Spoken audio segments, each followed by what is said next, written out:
श्रद्धेय पद्मभूषण रामविलास पासवान जी की आज याद आ रही है। हमारे यशस्वी नेता प्रतिपक्ष के पिताजी उस समय बिहार चला रहे थे।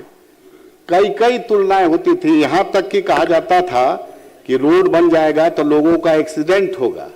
ये ऐसी ऐसी तुलनाएं, और किसी आज हमारे देश के सर्वोच्च सदन की वो सांसद हैं, उनका क्या क्या मतलब तुलना दिया जाता था कि बोलते थे कि बगीचा में कई तरह का फूल होता है और सच्चा माली वही है जो सभी फूलों को बारीकी से देख रेख करके और सभी फूलों को सूखने मुरझाने मत दे। अध्यक्ष महोदय, आज पथ निर्माण विभाग के अनुदान के पक्ष में हमको बोलने का आपने मौका दिया है, इसके लिए मैं आपको धन्यवाद करता हूं।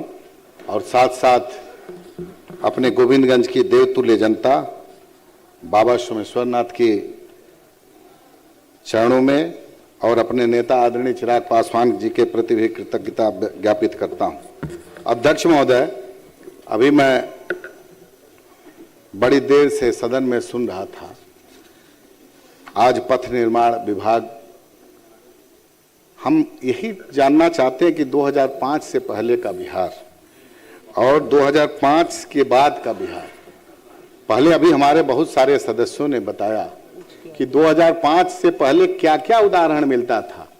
हमारे यशस्वी नेता प्रतिपक्ष के पिताजी उस समय बिहार चला रहे थे।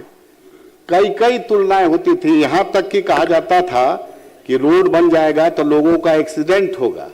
ये ऐसी ऐसी तुलनाएं, और किसी आज हमारे देश के सर्वोच्च सदन की वो सांसद हैं, उनका क्या क्या मतलब तुलना दिया जाता था। आज बिहार में आप नेता जो हमारे विपक्ष के बैठे हैं साथी, हमको लगता है कि सदन में कुछ बात और करते हैं और बाहर जाते हैं तो ये एनडीए की सरकार, मुख्यमंत्री नीतीश कुमार जी का जो किया हुआ काम है उसी को अपने क्षेत्र में भुनाने का काम करते हैं। ये है इन लोगों का सच दोहरा चरित्र। आप आज देख लीजिए, गया हो कहीं भी, किशनगंज, खगड़िया, अररिया, इधर आप कैमूर से लेकर गोपालगंज, हमारे इधर चंपारण की धरती से मैं आता हूं, चंपारण वाल्मीकि नगर से आने में कितना टाइम लगता है। कोई ऐसा 38 जिला, 2 पुलिस जिला है, कोई ऐसा जिला नहीं है जहां से आपको आने में मतलब मैक्सिमम 5 घंटा, 5 घंटे में आप पटना में जा सकते हैं। और आज आप सदन में कुछ और बात बोलते हैं, बाहर कुछ और बात बोलते हैं। आप अपने क्षेत्र में काम भी करवाते हैं एनडीए सरकार से और फिर सदन में आकर के बोलते हैं, वहां जाते हैं तो बोलते हैं कि मैंने ये रोड बनवा दिया, मैंने वो रोड बनवा दिया। अरे भाई, कभी कभी सत्य को भी आप लोग तारीफ करिए। आज आप बात करते हैं, मैं अभी बोलूंगा। अभी देखिए, मैं सीधे टाइम कम मिला अध्यक्ष महोदय। अब हमारे यहाँ जैसे साहेबगंज अरेराज बेतिया 4 लेन प्रस्तावित है, बन रहा है। मैं आपसे आग्रह करूंगा कि वो रोड महत्वपूर्ण रोड बन रहा है 4 लेन, जबकि रोड बहुत शानदार है। हम मंत्री जी को भी बताना चाहते हैं, क्योंकि मंत्री जी अभी प्रदेश अध्यक्ष थे, पूरे बिहार में हम लोग के साथ हम लोग भ्रमण भी किए हैं साथ साथ में मंत्री जी के। और देखिए, आज वो दिन है कि पथ निर्माण विभाग के मंत्री जो पहले थे, अभी भारतीय जनता पार्टी के राष्ट्रीय अध्यक्ष जी का भी आज इस सदन में आगमन हुआ, तो उनके भी कार्यकाल में बहुत शानदार काम हुआ।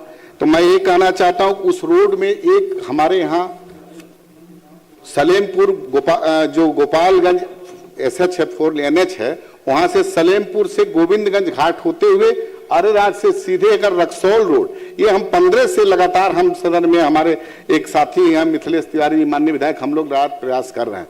हमको उम्मीद है अध्यक्ष महोदय कि अब मंत्री जी के कार्यकाल में, ये पुराना रास्ता है, बहुत अंग्रेजों के जमाने से आने जाने का रास्ता है, अगर वो बन जाएगा तो ये अंतर्राष्ट्रीय सीधे नेपाल से जुड़ता हुआ ये रोड हो जाएगा और ये बड़ा महत्वपूर्ण काम होगा। तो मैं आपके माध्यम से मांग करूंगा कि ये भी मतलब मेरा सुझाव, अब मेरे क्षेत्र में काम करवाने की कृपा करेंगे मंत्री जी। हमारे क्षेत्र में जैसे एक बहुत मतलब अत्यधिक आवश्यक रोड है, पशुपतिनाथ चौक से सरिया पिपरा मलाही होते हुए, गहरी होते हुए, वो सीधे इंग्लिश और घिवाधार होते हुए सीधे मोतिहारी और अरेराज मुख्य मार्ग में जुड़ता है। वो रोड RWD से है, रोड ठीक ठाक है, लेकिन उस रोड में आने जाने वाले लोगों का, भारी वाहन का ज्यादा उधर से आना जाना है। इसलिए मैं मांग करूंगा आपके माध्यम से मंत्री जी को कि इस रोड को भी आप PWD में इसको आप ले लीजिए, और जिससे ये रोड चौड़ा हो जाएगा और मजबूत और बेहतर बन जाएगा। महोदय, हमारे यहाँ अरेराज सोमेश्वर महादेव का मंदिर है, पर्यटन विभाग ने बहुत सा करोड़ों रुपया दिया है उसके डेवलपमेंट के लिए, विकास हो रहा है। अरेराज मंदिर में प्रतिदिन हजारों की संख्या में लोग दर्शनार्थी तीर्थयात्री आते हैं, जिससे जाम की समस्या है। अध्यक्ष जी, हम वहाँ पूजा भी करने हमेशा जाते रहते हैं मंत्री जी, तो अध्यक्ष जी मैं यही आग्रह करूंगा, उस पर ओवर ब्रिज की आवश्यकता है, उसको भी जरा इसको ध्यान देंगे और उसको बनवाने का काम करेंगे। हमारे नेता श्रद्धेय पद्म भूषण रामविलास पासवान जी की आज याद आ रही है। हमारे संस्थापक बोलते थे कि बगीचा में कई तरह का फूल होता है और सच्चा माली वही है जो सभी फूलों को बारीकी से देख रेख करके और सभी फूलों को सूखने मुरझाने मत दे। इसका तात्पर्य है सरकार, NDA की सरकार सभी वर्गों के लिए काम कर रही है।